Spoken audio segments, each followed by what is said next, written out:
start. Ladies and gentlemen, at the outset, I would like to thank the Rotary Club for having invited me this evening. I am not much of a public speaker, nor can I claim to be an expert on the subject which I have chosen to speak on. All that I propose to do is to make a few points which I consider central to the theme and hope that this will provoke you to discuss the subject in depth in all its facets. My subject is changing role of administration and business management in India's democracy. I could say a few things from direct experience on the former aspect, but I do not have much experience of business management, and what I shall have to say on this will only be a few clear impressions from what I have observed and read. When we attained independence, government had no direct economic or social welfare functions. It did not engage itself in developing agriculture or industry. There was no public sector or enterprise worth the name.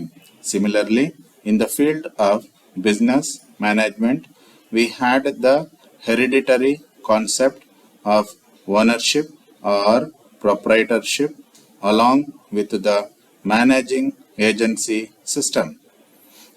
Independence brought about a sea change. We should remember that those who had won freedom for us had suffered a great deal at the hands of imperialism, and they were determined to do two things, namely, use the power and authority of the state for the welfare of the people and prevent foreign influence. The commencement of planning involved participation of the state both directly and indirectly, but in far larger measure in various sectors. These New Year activities required professional and trained minds. The government did not have all the professional manpower it required. It is doubtful whether administration was able to discharge these various duties competently and satisfactorily. I now come to the changing role of business management. With an increasing role for the public sector in independent India and a state policy of a mixed economy, it was realized that the private sector, with its established beliefs of management, could not survive. Probably this was the stage when the professionalization of management started. However, initially there was considerable suspicion and distrust between the two sectors and in general between government and business. Government, on its part, considered all those in business as greedy persons, inspired only with a profit motive and completely unmindful to all considerations of social responsibility.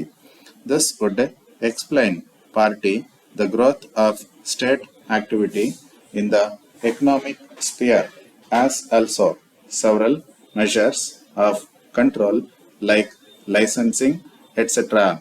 Correspondingly, on the other side, business felt that the state was an intruder busying itself with matters regarding which it had little or no expertise at all. This would possibly explain why, at the several conferences of those representing trade, business, and commerce in the country. Bitter criticisms against government policy casualty in this process was efficient management. You might well ask what it is I am driving at. My point is that rather dull dialogue with both parties appear to have lost sight of their reasons for existence. This is where I come to democracy. I would not like to engage myself in examining whether India is truly a democracy, but accepting adult franchise and the manner in which it has expressed periodically, and the fact that India's chief problem is one of fast economic development and containing its population growth, it is elementary to realize that efficient management in their respective spheres is an essential condition. If business goes slow on social requirements, its validity for independent existence will be in question. This, I think, is the meeting point of administration and business management in India's democracy. They are, in a sense, the two pillars of democracy, and one can hardly exist without the other. This responsibility will be satisfactorily discharged only if their actions are motivated through and through by professionalism, which is nothing but dedication to efficiency. Therefore, ladies and gentlemen, if in touching on this vital, exciting, and living issue, I have compelled you to think about it, I might say that my purpose has been served. Thanking you. Dear sir, we are in receipt of your letter dated 3rd instant. We are glad to inform you that we are in ready stock of all the machineries which you have mentioned in your letter. We take this opportunity to inform you that we have 30 years of experience in the production of these machineries. Over the years, we have earned a reputation of promptly meeting the requirements of our customers to their utmost satisfaction. We have a special team of experts who are catering to the needs of all our customers. We are proud to announce that in this part of the state, our company has earned a distinguished reputation of manufacturing this type of machineries. There is a widespread demand for our machineries in the whole country, and our clientele includes government as well as private sector industries. We are sending herewith the price list and specifications of all types of machineries manufactured by us for your kind information. Our machineries are not only of high standard but are available at highly competitive prices.